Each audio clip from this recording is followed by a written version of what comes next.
When I look at the Corvette symbol and then I see Stingray, why was this called a Stingray? Because of the body style. Yeah, so some people called it it looked like a shark, and some people, when you look at the ray, this is like the tail, yeah? Okay. Yeah. Okay. When you purchased this car, did you know the history of this car? For instance, the lights look very interesting if we go to the front here. Can you tell us a little bit about the headlights? Yeah, so this generation of Corvette started at this year, 1963, and these are classified as the C2, second generation. And the styling was so over the top for its time period, and that's what really drew me to the car. These lines, I don't They're think beautiful. it'll ever look old per se. It's got a timeless look. But to answer your question about the headlights, because of the aesthetics of the car, they wanted to keep it. This car is designed to look like a shark.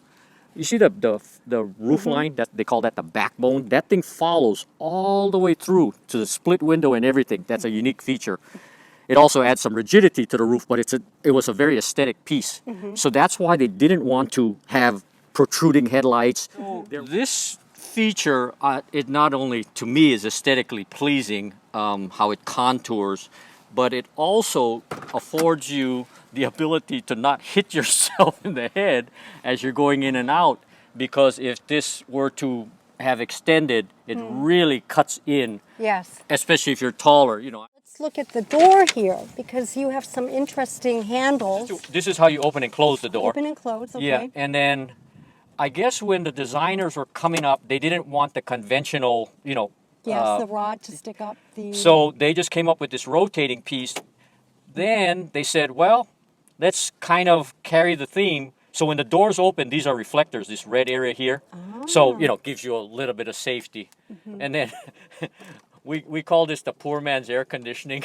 Yes. Yeah. So I love cars with vent windows because you can crank it in and really blow the air in on you.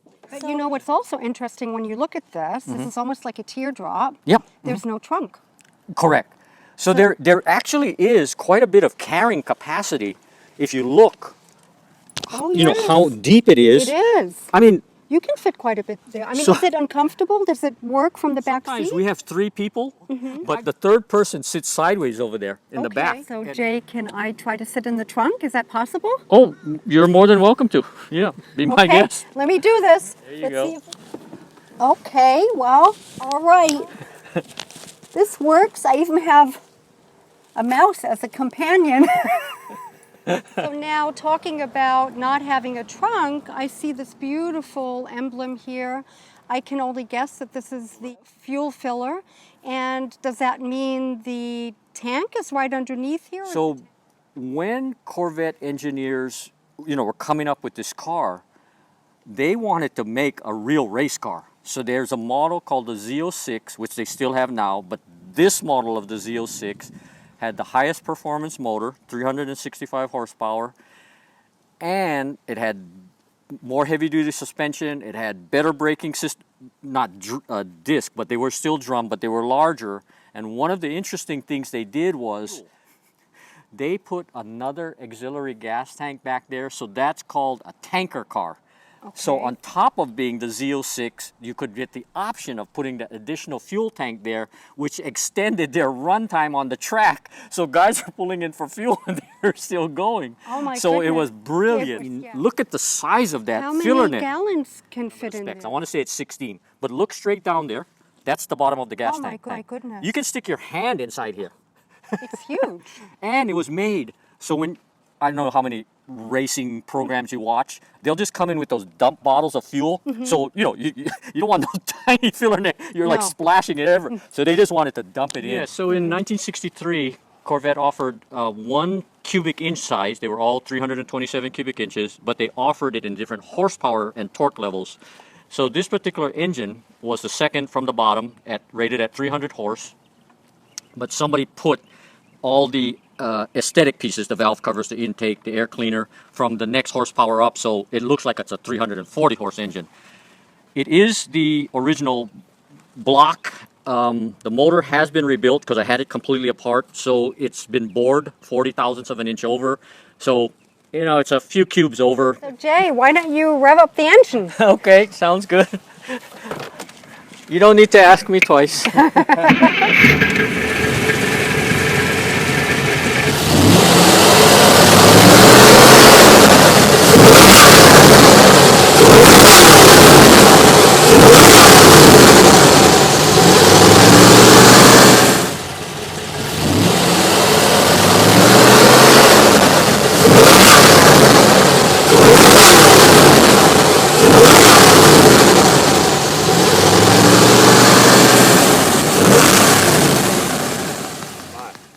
Jay, your car has a great throaty sound. Can you tell us about the exhaust? Yeah, so this particular car has an enlarged exhaust system from the exhaust manifold back, and these are aftermarket Dynamax mufflers, and I think they were called VTEC, but I don't even know if they make them anymore, but I bought them specifically for the sound that I had heard on the internet. So they're 2.5-inch ID all the way from the front to the back.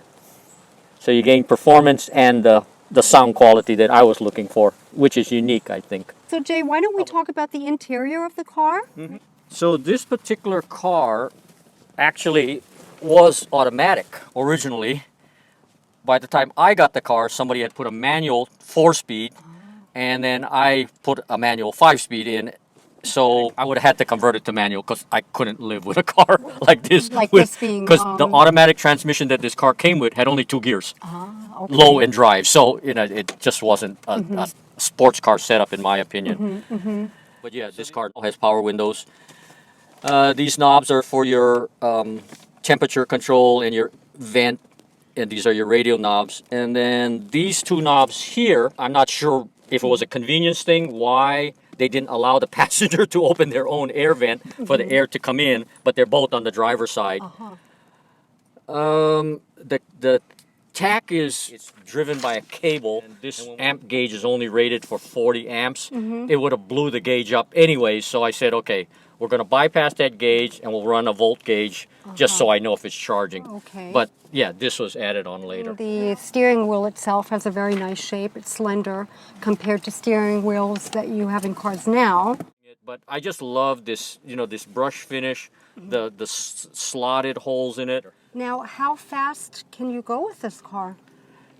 I will be 100% honest with you. I have never driven this car past 80 miles an hour.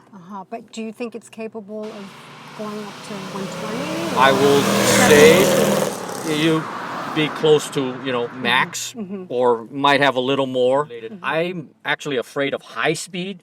I don't mind getting up to speed quickly because I used to drag race a lot. So I've been in 125 mile an hour cars, but we're talking 0 to a quarter mile.